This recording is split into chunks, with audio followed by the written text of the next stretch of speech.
Então, pessoal, mais uma vez estamos aqui.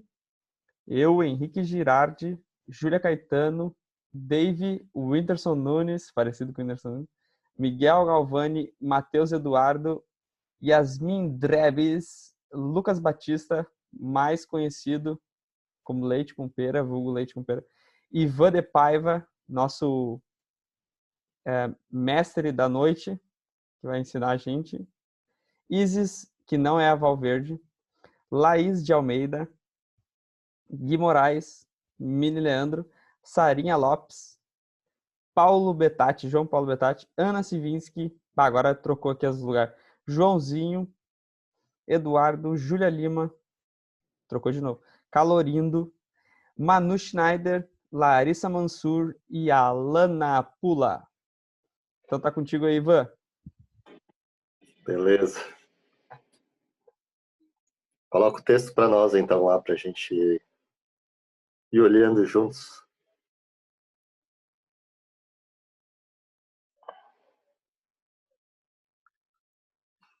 Bom, é um texto sem grandes polêmicas e sem grandes segredos, mas como toda porção da palavra de Deus, né? Toda a Bíblia é útil para a gente fazer algumas reflexões e aprofundar o nosso conhecimento a respeito de Deus. Então, vamos começar a leitura lá de João, capítulo 3, no versículo 31.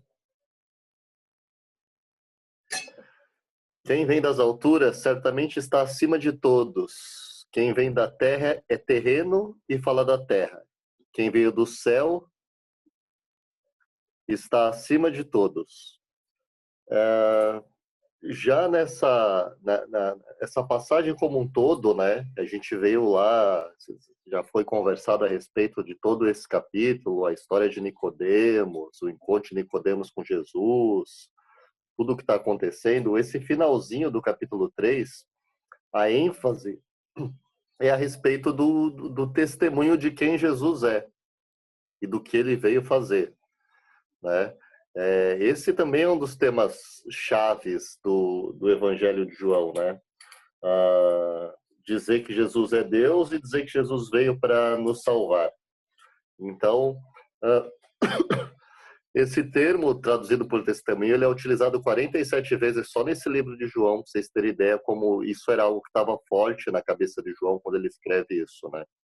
Testemunho de quem era Jesus e testemunho do que ele veio fazer. E esse pedacinho que está aí, ele traz umas dicas para nós de, afinal, por que é que nós devemos dar ouvidos ao testemunho de Jesus.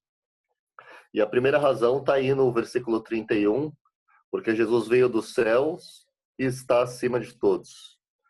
Quando fala que ele faz esse contraste com o não ser da terra, ele tem uma ideia aí que não é dizer que quem é da terra é ruim, mas eu entendo que dizer que quem é da terra está limitado, né? Mais ligado ao limite que é dado para alguém que é puramente humano, como nós, limitados àquilo que a gente consegue entender, conhecer e lembrar, porque tem muita coisa que a gente aprende e depois esquece.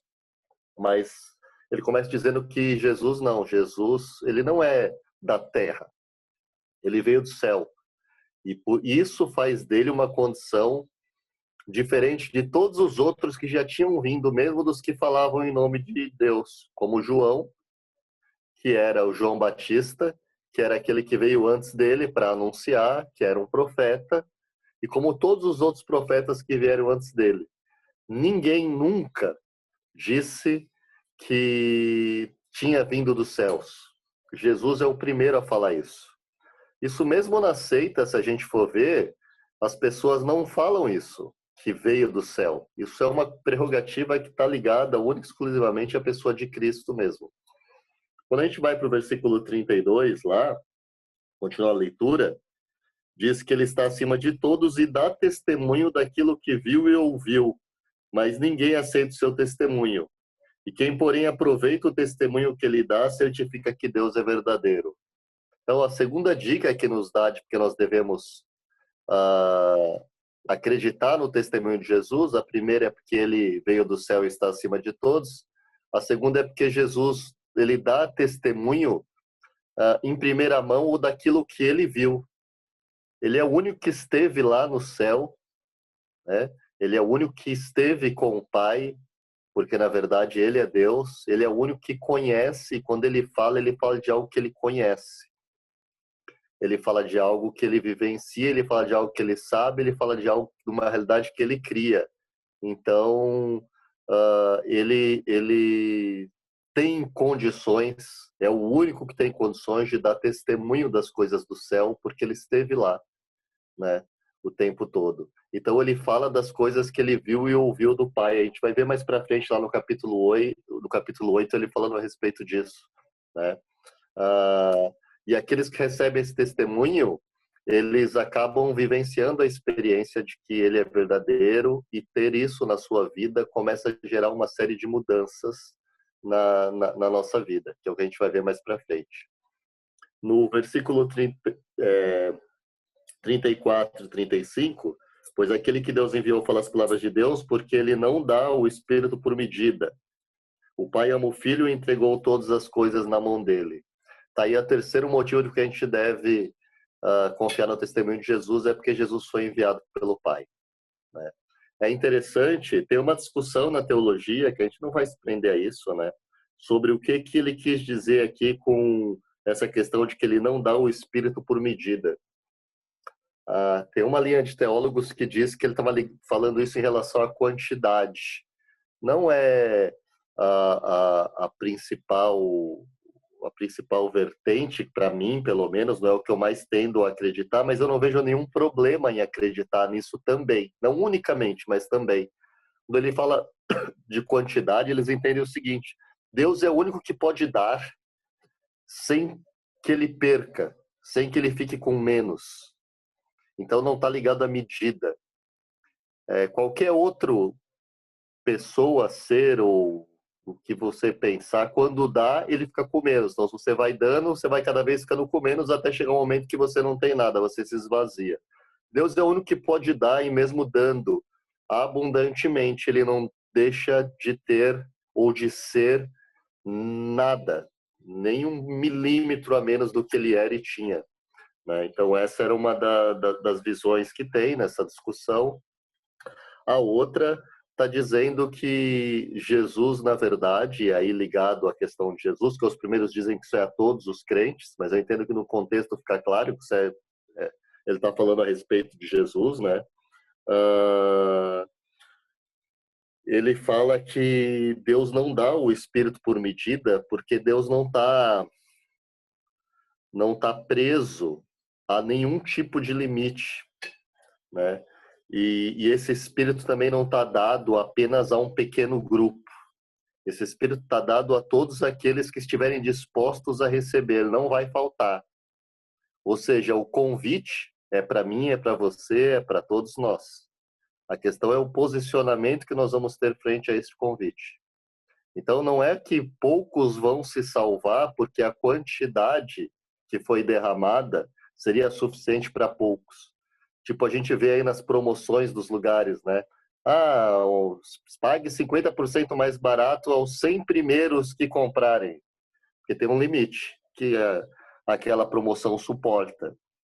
Os 100 primeiros compradores no shopping, né? Dia dos Pais, Dia das Mães, dependendo do que você comprar, você concorre a um carro, mas os primeiros ganham um panetone, ganham uma tábua de carne, sei lá eu.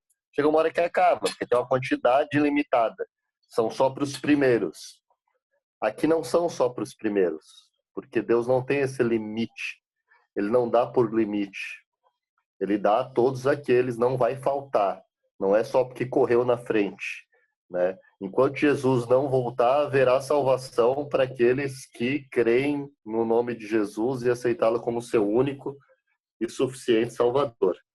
Então, Oi, Ivan. esse é o... Oi. Uma coisa também que faz sentido dizer é que, como ali diz, né? Pois aquele que Deus enviou fala as palavras de Deus, porque Deus não dá o Espírito por medida. E depois diz, né, que ele entregou todas as coisas na mão do Filho. Não faria sentido também dizer que esse Espírito pode ser um intercambiável da palavra por causa que o Espírito nos guia pela verdade, e a verdade é a palavra, e está tudo interligado, e o fluir do que sai da boca de Jesus é o fluir do Espírito, e é Sim, sem medida, sim. é corrente, né? É água viva. É verdade, isso que você está falando, é interessante você falar isso, não sei até se você tinha lido alguma coisa a respeito, mas a outra conversa que se tem é justamente sobre essa questão da palavra, né? Mas não da palavra como logos, que é o Cristo, que é o logos, mas é a palavra no grego como eles chamam de remata, que vem de rema, que são quase como verbos ou palavras-ação. Como uma palavra eficaz que gera transformação. Então, está bem ligado ao que você falou, entendeu? Essa é a outra discussão. Eu não quis entrar muito por causa da questão dos termos no grego, né, de logos e remata, mas é bem exatamente isso que você falou, entendeu? É a outra abordagem possível. E, na verdade, eu não sei se é porque eu sou alguém que não entende tanto as coisas, mas eu não vejo conflito entre essas visões. Eu vejo que elas são complementares. Então, para mim, tudo isso faz sentido junto, né? Não um ou outro, mas um e outro, na minha visão, entendeu? Para mim, todas elas são possíveis e cabem nessa questão do que nós estamos discutindo aí, né? Continuando na parte inicial aí do verso 36, né? Por isso, quem crê no Filho tem a vida eterna, e quem se mantém rebelde contra o Filho não verá a vida, mas sobre ele permanece a ira de Deus. Então, a quarta dica que está aí é porque em Jesus nós temos a vida eterna, por isso nós precisamos acreditar nele. Na verdade, a gente diz que já sabe isso, né? Mas a verdade é que a vida eterna está em Jesus e fora dele não tem como. Não tem como. É o único caminho possível e viável para aquele que quer ter salvação, é através do Filho de Deus, de Jesus Cristo, Deus que se fez homem, né, e que decidiu recebê-lo dessa maneira. Tem até uma historinha interessante que eu li num livro uma vez, falava a respeito disso, que ele contava uma ilustração, falava assim que um homem rico, ele passou a vida dele, no final da vida, transformando a fortuna dele em quadros de pintores famosos, né? Então ele começou a comprar lá, ter um acervo de quadros de grandes pintores. E ele tinha um filho único. E fazendo uma viagem com um amigo, o filho dele sofreu um acidente e morreu. E aí o amigo, para consolar o pai que perdeu o filho, ele pintou um quadro com o rosto do filho e deu para o amigo. E o pai colocou o quadro numa moldura bonita e pendurou lá entre o quadro dos grandes pintores. Até porque para ele o valor afetivo era maior do que qualquer valor monetário que aqueles quadros poderiam ter. E antes de morrer, esse milionário fez um testamento ordenando para o mordomo, que gerenciava as coisas dele lá, que fizesse um leilão dos quadros e que doasse o dinheiro arrecadado para uma instituição de caridade. E depois que ele morreu, então eles divulgaram esse leilão e todos os ricos lá da época que andavam com ele foram para esse leilão para poder comprar, os dinheirado tudo lá. E aí o que aconteceu? Quando começou o leilão, o primeiro quadro que foi colocado para ser leiloado foi o do filho do milionário, aquele que tinha morrido. E ninguém se interessou, porque eles estavam lá por causa dos quadros de Michelangelo, de Picasso, dos quadros famosos, né? E aí todo mundo ficou esperando que viesse os quadros que valiam a pena, porque ninguém queria uma pintura amadora do filho que tinha morrido. Mas teve um dos ricos que estava lá que fez um lance e comprou o quadro do filho. E quando ele bateu o martelo lá, o leiloeiro bateu o martelo que ele podia ficar com o quadro, o mordomo interrompeu o leilão e disse: o leilão acabou. Aí todo mundo reclamou, começou a reclamar, falou assim, mas como assim? Nós estamos aqui para comprar os quadros. Aí ele falou que ele deixou no leilão dele que aquele que tivesse o quadro do filho deveria ficar com todos os outros. Ou aquele que tem o filho tem tudo. E ele usava essa imagem justamente para dizer e fazer uma ligação com a questão de que a gente muitas vezes está buscando o que é famoso, o que é bonito, o que é agradável, o que é prazeroso, o que nos dá diferenciação, conforto em relação às coisas, mas a verdade é que a gente só tem tudo isso no momento que a gente tem o filho. Quando a gente tem o filho, aí a gente consegue aproveitar com plenitude de todas as outras coisas. Quando a gente não tem o filho, mesmo tendo todas as coisas, a gente fica mal. Então, por isso que a gente vê que aumenta o número de suicídio absurdamente entre os mais ricos. Porque, em tese, eles têm tudo. Mas se eles não têm Cristo, eles acabam não conseguindo usufruir e ter prazer das coisas que ele tem, porque ele não tem o que é básico e o que dá vida para o restante, né? que é o filho. Então, essa é a única forma de herdar a vida eterna, não tem como. E o quinto lugar que tem nessa passagem, que não tem muita coisa controversa, é que rebelar contra Jesus é permanecer sobre a ira de Deus. E aí a gente vê o seguinte, Deus é bom e justo. Não existe em cima do muro com relação a isso. Nós estamos contra Deus, nós estamos sob a ira de Deus. E no momento que a gente aceita Jesus, a gente passa a viver debaixo do amor e da proteção de Deus, como membro da família de Deus, do corpo de Cristo. Não tem um lugar onde a gente consiga ficar neutro, sendo uma boa pessoa, fazendo boas coisas, sem aceitar Jesus, mas então longe da ira de Deus. Não tem. Se você não aceita Cristo, você então está contra Deus. Não tem meio termo. Então essa passagem de João aí, não sei se você quer fazer um comentário, não tem muito segredo, é isso aí. Aí a gente hoje Oi, ainda Ivan, tem Oi. eu só queria comentar um negócio assim rapidinho que, do meu ponto de vista, né? Tipo, Bom. tu falou que uma vida, tipo, sem Jesus é uma vida vazia, né? Eu Uhum. sempre, tipo, pensei dessa forma, desde que eu sou crente, né? Que fazem 10 anos, eu pensava assim, que minha vida era como se fosse um pacote vazio, né? Antes eu conhecia Cristo. Deus, Cristo entrou e encheu todo esse pacote, entendeu? E, tipo, ao longo do tempo, algumas vezes, tipo, o pacote vai esvaziando, só que a gente tem que encher de novo, que no caso, eu pensava assim quando era menor. Aí quando eu fui ficando mais Uhum. velho, eu entendi essa analogia que eu fazia, né? Uhum. Que quando o pacote esvaziava, era quando a gente ficava meio em dúvida, né? Tipo, será que eu faço isso? Será que eu faço aquilo? Aí quando a gente decidia mesmo, tipo, pegar e, tipo, em vez de pecar e orar, esse pacote ficava mais cheio, entendeu? Então, tipo, eu Uhum. sempre fiz essa analogia. Não, legal, legal. É por isso que o nosso relacionamento tem que ser diário, né? Nós somos transformados dia a dia, né? À medida que a gente está se relacionando com Deus.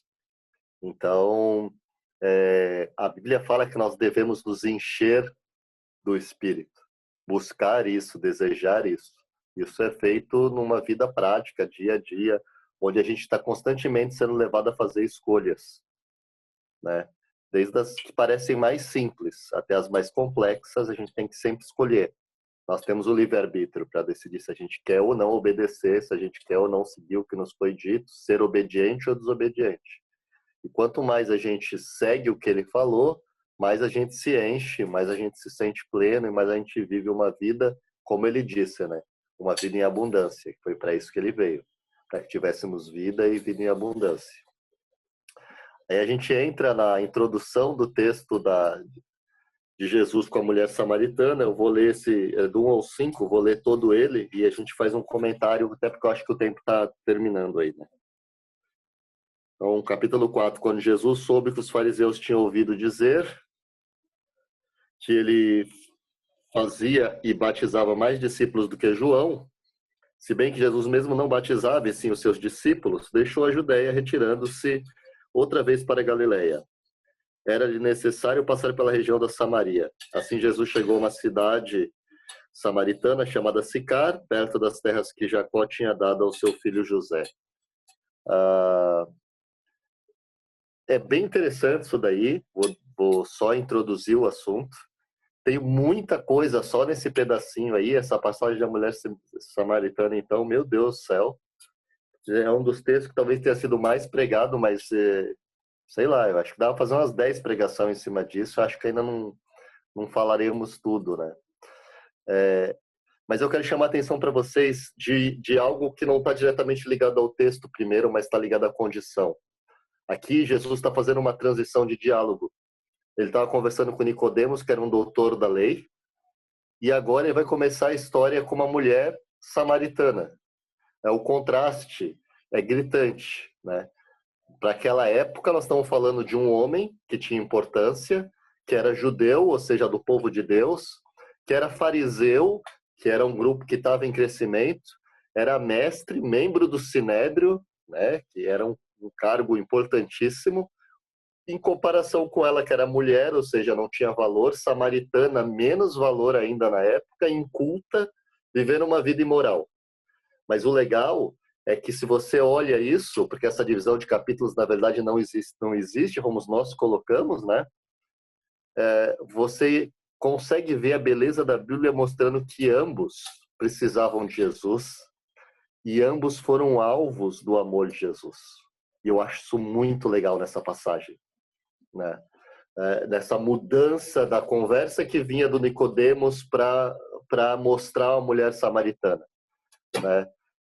Jesus é o único capaz de salvar os dois, tanto o culto, o importante, o que está em destaque, como aquela pessoa que está largada, deixada de lado, onde praticamente sem valor, né? Jesus é aquele que veio para todos, para salvar todo mundo, né? Começa aí no versículo 1 e 2 falando que ele foge do conflito com relação ao que estava acontecendo ali, né? Porque os fariseus que já não gostavam de João começaram a gostar menos ainda de Jesus, porque ele estava tendo mais discípulos e batizando mais pessoas que João. Então, se ele ficasse lá, ele ia ter um conflito com os fariseus antes da hora, não era a hora ainda. Mas é interessante que a Bíblia diz o seguinte: olha que legal, o cuidado de Deus nas pequeninas coisas, né? Ele fala que Jesus batizava, né? E tinha mais discípulos e batizava mais que João. Mas aí ele faz ali um adendo, se bem que Jesus mesmo não batizava. Acho muito legal isso daí, porque mostra que, e eu acredito nisso, né? Tudo que Jesus fez foi intencional. Se ele tivesse batizado, alguns poderiam dizer assim: eu fui batizado por Jesus, né? E talvez criasse uma ideia de que o batismo teria diferença dependendo de quem realiza o batismo. Mas Jesus, embora a Bíblia está dizendo que ele batizava, mas diz que não era ele próprio, eram os discípulos, está nos dizendo o seguinte: que não está no ministro que realiza o batismo, o poder do batismo, mas está em nome de quem o batismo é feito. No caso do Deus Pai, do Deus Filho e do Deus Espírito Santo. Então, o meu batismo, o seu batismo, você que já foi batizado, ele tem exatamente o mesmo valor, é considerado o batismo de Jesus, que teve todos os batismos da história daqueles que eram seguidores e discípulos de Jesus. Então, acho que ele intencionalmente não fez com as próprias mãos, para deixar claro para nós que não está no poder daqueles que estão fazendo, do ministro, mas sim no poder do nome daquele em quem é feito. Até na história da igreja, teve uma época aí, teve um pessoal meio louco, que eram os donatistas, que achavam que se a pessoa que fez o batismo tivesse um problema moral ou uma conduta errada, o batismo não tinha valor. E uma das maneiras que Agostinho usou para dizer que eles estavam errados foi esse texto aí, para dizer que, na verdade, o poder não está em quem faz o batismo, mas em nome de quem o batismo é feito. Então, isso é legal, não está diretamente no texto, mas eu acho que é legal a gente saber. E, para terminar essa introdução, falar um pouco a respeito do povo samaritano, né? Vocês já devem saber isso, porque já estão estudando faz tempo, mas só fazendo um review. Isso aconteceu lá com a morte do rei Salomão, 900 e pouco antes de Cristo. Israel se dividiu em 2 reinos, o reino do norte e o do sul. Das 12 tribos, 10 e meia, eles foram se dividiram, seguiram Jeroboão, né? Como tudo aquilo que nasce de uma divisão, tem um caminho complicado. Eles tiveram 19 reis, nenhum dos reis serviu a Deus, e escolheram a capital desse reino do norte, deram o nome de Samaria. Aí começam as coisas, né? Depois eles foram conquistados, levados cativos para a Síria. O rei assírio que pegou eles levou a maior parte para fora. Os que ficaram, ele mandou estrangeiros, justamente que era a estratégia dele de conquista, para fazer com que os povos se misturassem e perdessem a sua identidade cultural. Então, e acabou acontecendo. Os judeus que ficaram lá casaram com os estrangeiros que foram enviados e formaram um povo, uma raça híbrida, né? Uma mistura.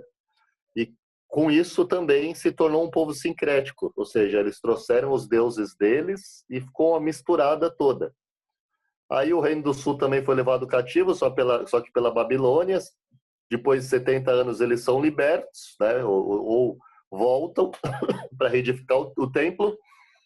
E os samaritanos tentam fazer aliança com eles, mas eles não quiseram, porque viram que a vida deles, a questão da religião, estava toda comprometida, então eles não quiseram.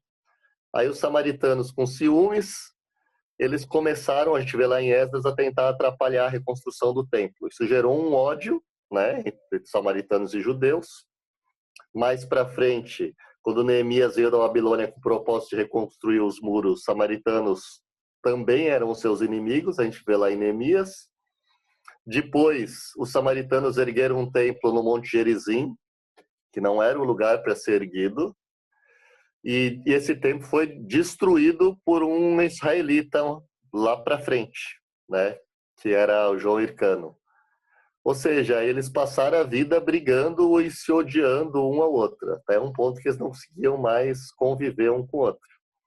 Então, quando Jesus vai falar com essa mulher aí,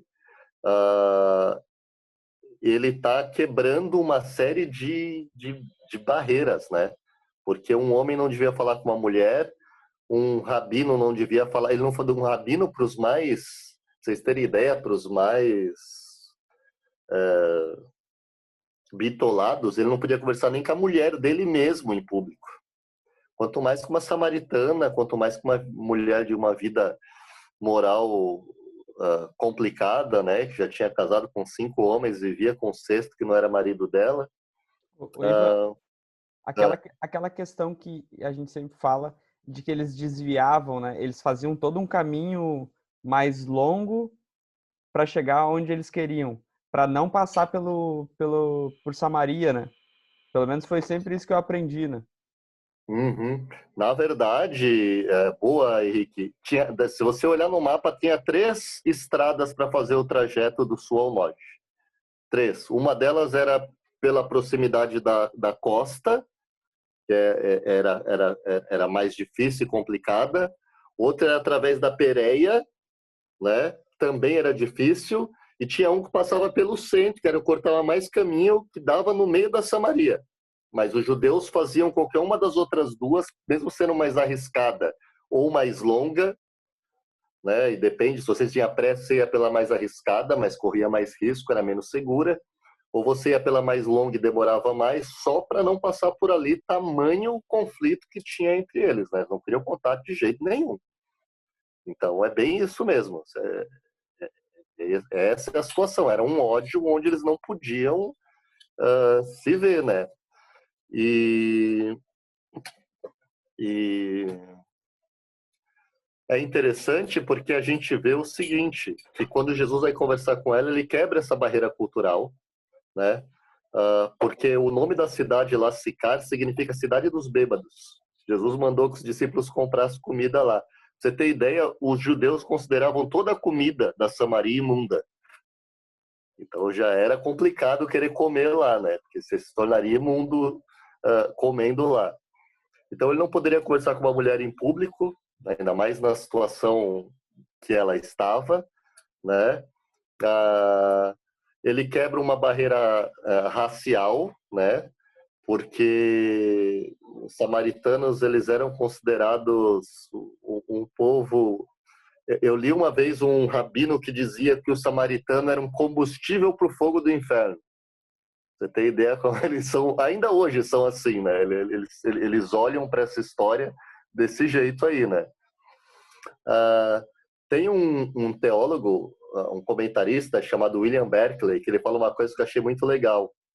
Ele diz que a postura de Jesus sinaliza aí o rompimento do nacionalismo. É aí que ele começa a demonstrar que o evangelho é universal, o evangelho é para todos. Ou seja, foi uma ação intencional, porque ele até então fazia tudo, ele veio para resgatar primeiro os judeus, e ele falava para os judeus, mas essa é uma ação em que ele faz fora dos judeus, já deixando claro que ele veio para transformar esse evangelho em um evangelho universal, para todos, não só para o povo judeu. Ô Ivan, tá acabando uma hora aqui. Uma coisa que me chamou muita atenção quando a gente falou da purificação do templo é que os textos do do Antigo Testamento também falavam que a intenção de Deus com Israel era buscar os gentios, né? Tipo, era uma intenção antiga, né? É uma mudança de estratégia. Quanto tempo eu tenho? Uns 30 segundos. Então... Mas a gente abre outra depois para conversar. Isso, uso 3 minutinhos quando eu abrir para explicar isso, que eu acho que é legal. Tá. Daí a gente depois tira um print.